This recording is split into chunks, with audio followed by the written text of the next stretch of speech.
आजकल के लड़के का शिष्टाचार देखिए, कैसा शिष्टाचार है।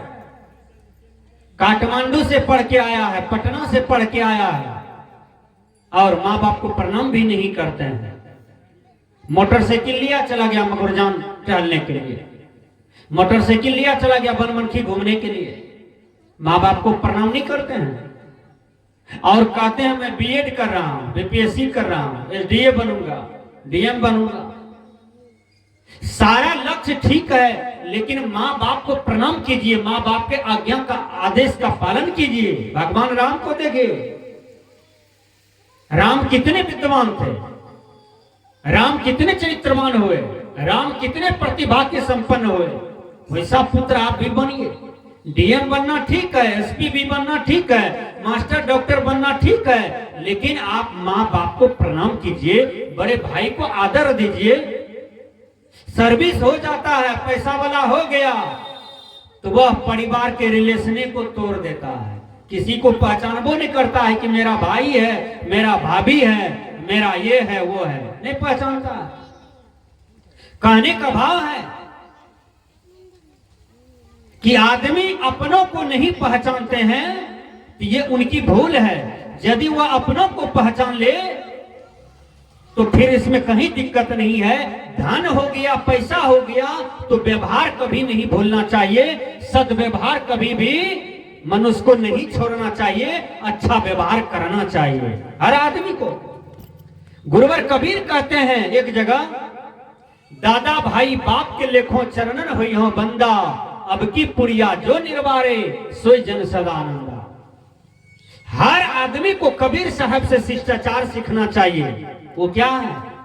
कबीर साहब का शिष्टाचार देखिए कितना बढ़िया है। कबीर साहब का परिवार व्यक्तिगत नहीं है, कबीर साहब का परिवार समष्टि जगत का है। कोई एक देश नहीं, भारत नहीं, नेपाल नहीं, सृष्टि में जितना भी देश है उसके लिए कबीर साहब बोलते हैं क्या? दादा भाई बाप के लेखों चरणन होई हो बंदा, अब की पुरिया जो निर्वारे सोई जन सदा आनंदा।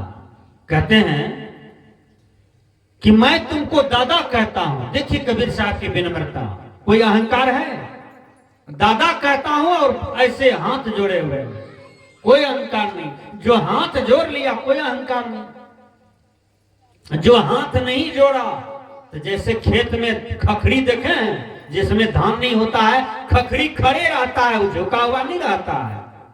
उसी स्वभाव के मानव भी होते हैं, जिसको अहंकार है, घमंड है, वो जल्दी किसी की चरण में झुकता नहीं है, वो झुकाने का ज्यादा प्रयास करता है कि हमको सब हमारे चरण में सब झुके, हम कहीं नहीं झुके। ये अहंकारी आदमी का लक्षण है, चाहे वो कोई भी हो।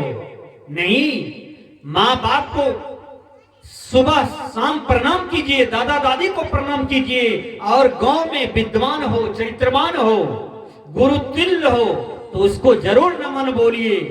और नमन बोलने से क्या आपका वजन घट जाएगा? नहीं। बड़े बड़े शुभचिंतकों को शिष्टाचार देखिए, वो झुक झुक करके चले हैं। एक राजा था, सुन लीजिए। वह राजा कोई भी संत महात्मा को देखे ना तो प्रणाम महात्मा जी, प्रणाम बाबा, नमस्ते बाबा, वो राजा कहते थे। मंत्री को बड़ा आश्चर्य लगा, मंत्री को झटका लगा। मंत्री कहते हैं राजा साहब आप तो इतने बड़े राजा हैं, आजकल के कोई जात में महात्मा बन जाता है, डोम, चमार, दुसाध, धरकार, पोदार, तेली, कलवार, ये सब बैकवर्ड है, गिरा हुआ लोग होता है, यो सब बाबाजी महात्मा बनता। या आप इतने बड़े राजा क्यों इस प्रणाम करना शुरू कर देते हैं? हमको अच्छा नहीं लगता आपके साथ में। राजा ने सोचा कि ये मंत्री को अहंकार हो गया है।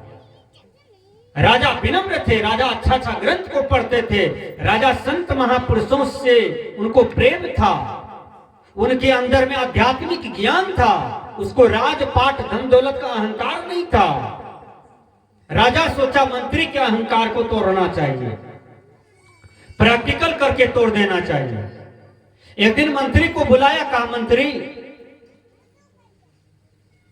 एक सिपाही को बुलाया, कहा देखो कल एक आदमी मेरे समाज में मरा था, और वो जो मरा था ना, उसका मुंडा पड़ा हुआ है धार के कटा में, मुंडा नहीं जला, जलावन नहीं था, अधजले लाश है।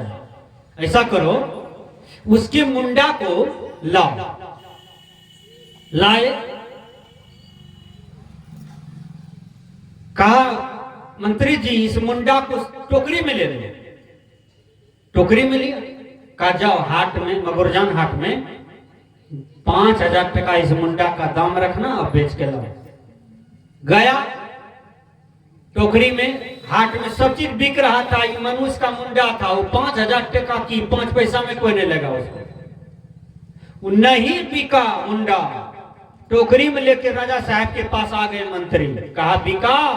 कहा 5 पैसा में नहीं बिका, जहां बैठे थे हम टोकरी लेकर के वहां तो हटिया भी खाली था डर के मारे। कहा नहीं बिका? कहा नहीं। कहा जैसे ये मुंडा को कोई पूछने वाला नहीं है, उसी तरह से एक दिन राजा का मुंडा भी धार में पड़ा रहेगा, इस मुंडा को कोई नहीं पूछेगा। ये मुंडा यदि, ये माथा यदि संत महापुरुष के चरण में झुक गया तो कौन गलती काम कर दिया? हम अपना कर्म कर रहे हैं, हम अपना नियम निभा रहे हैं, हम अपने सुंदर व्यवहार में जी रहे हैं, और तुम इतना घमंडी हो। कौन चीज का घमंड करते हो? 2 दिन का मेहमान हो और घमंड करते हो?